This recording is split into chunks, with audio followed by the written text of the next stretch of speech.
How did I have 40 years of people telling me it was this and it was that? There's something else going on that is causing me to react to things that nobody else is reacting as strongly.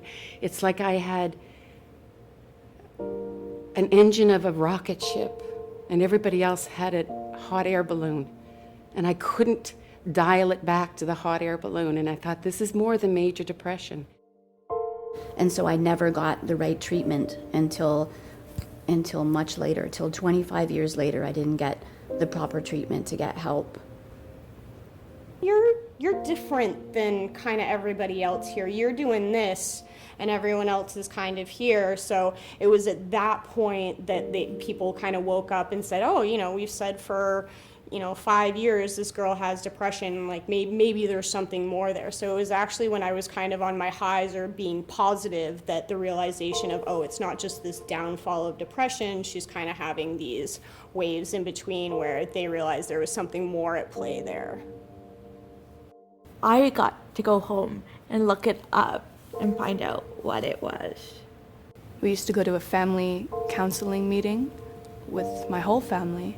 I have 2 brothers as well, so they came along. And about 3 minutes into the meeting, I stood up, looked at the therapist who was running the group right in the eyes and said, "You're making me feel horrible about myself. I'm leaving." And I left and never went back. Back then, I felt so empty all the time. And it was so hard to breathe. Like, breathing hurt physically and emotionally. And it was so exhausting. Like, getting up in the morning and opening my eyes, and it would just be like, I'm alive, and it's exhausting, and it hurts. And everywhere I walk and everything I do is just meaningless and pointless. And like living and being alive, it hurt so badly. Imagine being a person who gets dropped into a village in a foreign land. They don't speak your language. They don't eat your food. They don't understand your experiences. So, well, how could you be alone? But you're alone because you're not understood culturally, contextually, philosophically, emotionally, and all of these sorts of things. And so it's that kind of an experience, because your emotional experience is so intense, because your activity is so much. How do you explain that to someone? And it's a misunderstanding, a lack of connectedness along those ways. Back then, a bad day for me was waking up in the morning and wondering why I feel so overwhelmed with these feelings. I felt distressed. There's times my heart would feel like it was crushing. I would cry, and I wouldn't understand that. I felt alone. So it was very difficult, and I didn't understand what was going on, but back then, I just wanted to understand, why do I keep on crying every day? Why do I have to feel like this? And I hated being myself back then, because when you don't understand, you get confused about who you are. And that's how I felt. Just because I wanted somebody to understand. That was all I wanted. But it was never given to me. I do feel crazy because I feel like I'm acting very rationally based on all of these thoughts in my head. But when people can't understand what's going on and can't see all of these thoughts that are behind my actions, it's very, very hard, because I do feel crazy, and I don't like using the word crazy, but I feel like I should be in a straitjacket. I feel like I'm going back to a time when I should be locked in a padded room. It's not so much the fear of abandonment, it's the extreme reactions to fearing that abandonment. Now, the problem with people with borderline personality disorder is that they at times can fear abandonment even when it's not there. I think I had a lot of abandonment issues. I got into relationships because I was lonely and I needed the attention of somebody and the love from somebody to make me feel whole. I dealt with a lot of feelings of emptiness, and so I was just looking for somebody to fill that. And even though I was with people, I always feared that I was going to lose them. I got jealous really easily because I wanted to be their one and only, like they were my one and only. People with BPD, we use the term like favorite person, because when you're in a relationship with somebody and you have BPD, they just become your everything. And they're all that matter. And I idolized a lot of my relationships, even though they weren't the best for me. I idolized a lot of people who didn't really support me or, weren't there for me when I was going through my hardest struggles. I just canceled a coffee date. Like, I don't understand why, you're reacting like I just broke up with you kind of thing. But in my head, that's what had happened. And so I would push them away because I became so, high maintenance as a friend that I ended up doing exactly what I was scared of, in terms of I was so scared of everyone leaving me that I would push them to leave me. And looking back, I realized I did that a lot. When I was with my boyfriend, there was times when one day he had to go to work, and something in me, I thought he's never going to come back, and I attempted suicide just to get him to stay home.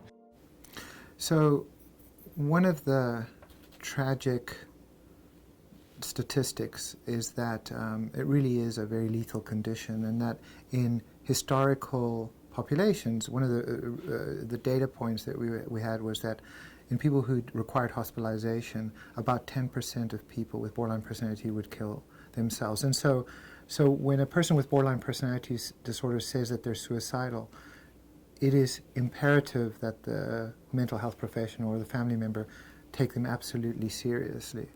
And a close cousin to suicidal behavior is self-injurious behavior.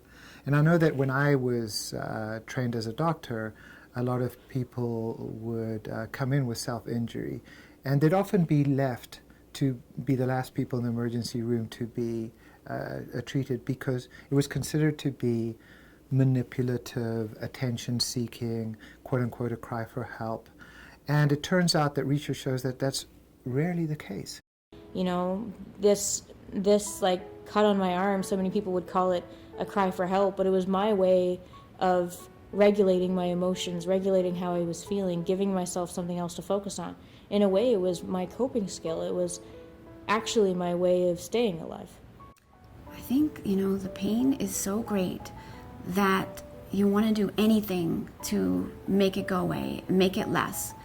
Substances, cutting, all of the self-harm, overdosing, even for a brief moment, if you can feel better, just a little bit, it's worth it in the moment. And so self-harm is a desperate way of making the pain stop. And often we cut ourselves because, feeling a pain on the outside of our body is easier to deal with than the pain that's inside our body.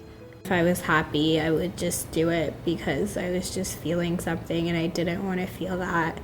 And sometimes it's just a cry for help. For me, I would just do it so much and I didn't get any help. I did it on my face just to ask for help, and I didn't know how to. And I would do things and I would do them right, and that's why people never thought that I was sick, because I do my stuff and I do it right and I do it well.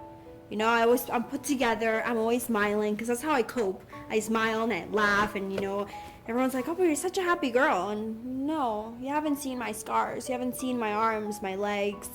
You can't feel that emptiness and that pain all the time, that it hurts so badly. And that was only 3 years ago, that's how I felt. I hurt myself physically in a way to release the emotional pain that I'm feeling. So I try to change my emotional pain into physical pain, and that I can heal. I was the opposite of okay. I would think about ending my life multiple times throughout the day, and it was excruciating pain that words cannot describe. And I would pretend that everything was okay, and nobody knew any different until I came home, closed the door to my room, sat down in my bed, and then everything just came out. And I would cry and scream and ridicule until I fell asleep. That was a normal day.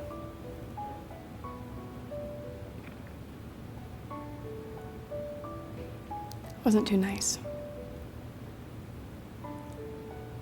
I mean, I can't speak for why other people do it, but I mean, my thought is that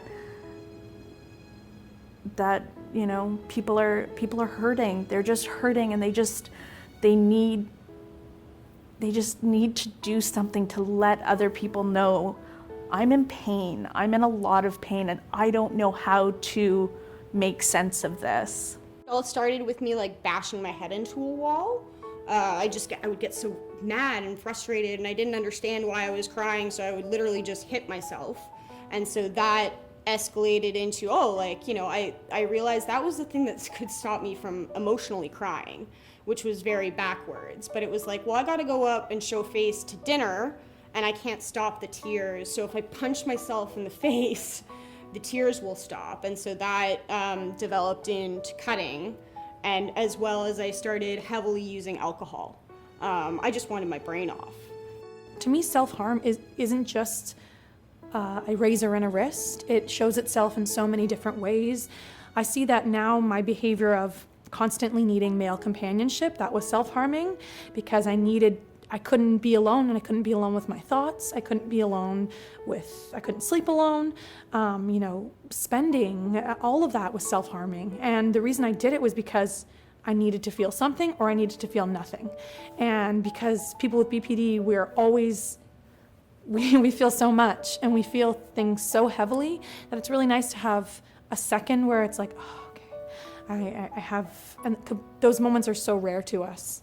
So I think that if I had a child who had borderline personality disorder, I would certainly want them to start in dialectical behavior therapy, just because the evidence for a lot of the behaviors that we've been talking about is the most robust. I truly believe that DBT has saved my life. I think it's so essential to day-to-day life. I feel like it shouldn't only be people with emotion dysregulation. When you look at the interpersonal effectiveness skills, and it tells you how to have an argument with someone without fighting, and it tells you how to get what you need while still keeping in mind that the other person is their own person. And it helps you frame things instead of, I want this now, why aren't you doing it? It helps you fully understand the whole situation instead of just your point of view, which can sometimes shift how you even look at the things that you want. And it's like, do I really want this? Is it reasonable? And it makes it easier to determine your values, your goals, and all of that. Having this peer group of people who I didn't have to justify myself to. I didn't have to explain where these thoughts and emotions were coming from. If they saw cuts on me, they didn't care, they didn't look, they weren't, they had their own stuff going on. So this idea of mindfulness is twofold. One, for the patient to be able to really drill down on what is actually happening to me right now. Now, it's almost antithetical to thinking about borderline personality disorder, because people with borderline personality disorder can have so much dysregulation. But as we talked about earlier, these are episodic moments. And so this idea of being able to catch them as they arise, these dysregulations, this upsetness, much earlier on is going to be very important. And then for the clinician, who practices mindfulness to see their patient in love, to see them as a human being who is suffering with compassion, and then to be able to sit there and treat without judgment is just a wonderful thing. I even use mindfulness when I do the dishes or clean the house because I never thought it would be very soothing just doing the dishes. It is something you need to practice. And you don't have to like practice. You're not gonna like practice all the time. What it's allowed me to do is to almost take like a little mini mental break. If I feel kind of a strong emotion coming on, if I feel like a negative thought starting to loop, if I stop and just be now in the present, it gives me the space to not, for example, go hurt myself. It gives me the space to come down, relax, bring my emotions back to a place where they're a little bit more manageable, so I can then use the more logical side of my brain, or what they call logic side of the brain, to make decisions about how I want to go forward with this, instead of like some sort of instant reaction where, all of a sudden all hell breaks loose. I'm always checking in with my body, sensing my body, kind of noticing where I might be feeling a little tense. And for example, if I feel tense in my chest, I know that I'm more anxious, whereas when I feel it in my stomach, I'm very nervous, whereas when I feel it in my head, I'm very angry. And so I'm always checking in with my body to make sure I do know what I'm feeling, because it's when you don't identify how you're feeling, you can't solve a problem that you don't know exists. Mindfulness made me just calm down. My breathing techniques helped me. I would feel the pain inside, but then I would radically accept that, and I would start to breathe, which helped me to feel easier inside. It got rid of the pain. You take a deep breath, you release the breath, you sit down, you can close your eyes, and eventually that pain will go from strong to weak, and sometimes you can't even feel that pain. And when you realize what you can do, you'll do it often. And I love that. It's just understanding what you have to do with pain instead of what you knew or you thought you had to do.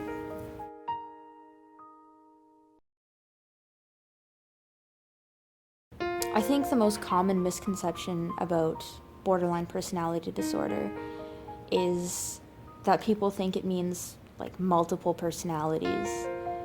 So when I tell somebody that I have this disorder, they're like, oh, so there's like more than one of you up there? And that's just really, really annoying because I hear it a lot. BPD isn't like a common thing that everybody talks about. So it's kind of like the elephant in the room when I bring it up because nobody knows what it is. They have their own assumptions. And it bothers me the most that people are like, oh, so multiple personalities. What does that mean to you? And it's kind of hard to describe, No, it's not multiple personalities. It just means I get emotionally dysregulated. There's one of me in there. She just has many different sides to her, but I'm still one person. There needs to be more awareness, especially since BPD is such an unknown diagnosis. You need to understand that there are certain things that we cannot handle from person to person, and that just in doing your research, having a compassionate mindset, and being open-minded, you can make a huge difference in our lives. Even at work, I've, had a good sit down with my manager, and I know some people are scared to do things like that because there's that stigma around mental health. So it's like, well, you don't want to tell your manager, you don't want to tell, but I feel like I'm comfortable with him, and I think he's a great guy, so I felt comfortable enough to explain. And now it's like, I can look at him and be like, I'm having a moment, I need to go into the back and breathe. Otherwise it's going to be, and he says, yep, go breathe, and I can kind of then calm myself before it escalates. So everyone understanding it makes a world of difference. You're reading this material over and over again, and you're seeing these portrayals in the media of who these borderline women are, these man-eaters, and I just didn't know who I was anymore. It was like Sam was gone. So the self-stigma, I think with any kind of mental illness is huge. But with borderline, I've had doctors refuse to treat me. It was huge. And that's another barrier. It's another obstacle that you have to stop and jump over. And there's no therapy for that. These are things you have to learn how to do yourself. And they're lies. They're lies. They're just outright lies. I mean, I got married 2 months ago. I've been in a healthy relationship for 4 years. I know people with children. Like, these are all possibilities. These are all really hopeful things. So just, don't believe the hype. People always see that I have scars on my hands and I must be crazy or a psycho or this and that, and no, I'm just me. I love pandas and I love soccer and gymnastics, and I'm a regular person. I can just chill and watch movies, and I'm normal. I'm Maria, and I wish people would see that I'm not my labels. I'm not my past. I am my future, and I am gonna be the greatest person that I can be for others who don't have to go through all the crap I went through. I want to build that pathway that people don't suffer like I did. People don't have to advocate for themselves when they're 12 years old and they have nobody. I consider myself blessed, certainly in working with a lot of people with borderline personality disorder, because they challenge me to bring out the very best of myself in relationship to them. I think these are these incredible people who don't even see it in themselves. And if they can get to see how wonderful they are, that they are not second-class citizens, that they've labeled themselves that way, maybe because of things that have happened in their past, but that there's greatness within them as there's greatness within all of us, that they are as essential to the universe as any one of us is. Because without them and without us, the universe is not the same universe. The universe cannot be the same universe without either one of us. And so once they can see their own essential goodness, which is within all of them, then what we see is magnificent change and magnificent contribution to society. So this is a tattoo I got for my mental health journey, and it says, I am enough and that is revolutionary. Every time I would look down at my wrist where there used to be scars, I would be reminded of a positive message that, I am enough and that is revolutionary, that just the way that you are, you can get through whatever you're going through. If I can do it, then anybody can do it. And you just need to wake up and want help and ask for that help. Don't ask for that help, demand help. Make sure someone listens. Make sure someone hears what you're saying, because you have to be your own advocate. And as hard as that is, when you don't want to be your own advocate, it could change your life. I have been at the lowest of the low, sitting in the well, not wanting to get out. I've had a lot of odds against me, and I'm sure you do too, but I need you to understand that for all the ugly and for all the hardships, there is so much beauty. And there is so much love, and there are people, and I'm sitting in a room with them, that will make their lives out to helping you. And you could finally understand that there's going to be people in your lives that are going to love you no matter what. And when you feel that and you get to understand that, that helps you keep on going. And that allows you to open the door and to share who you really are. Not who they think you want to be, who you really are. It's just that amazing feeling, and I love that. I love it.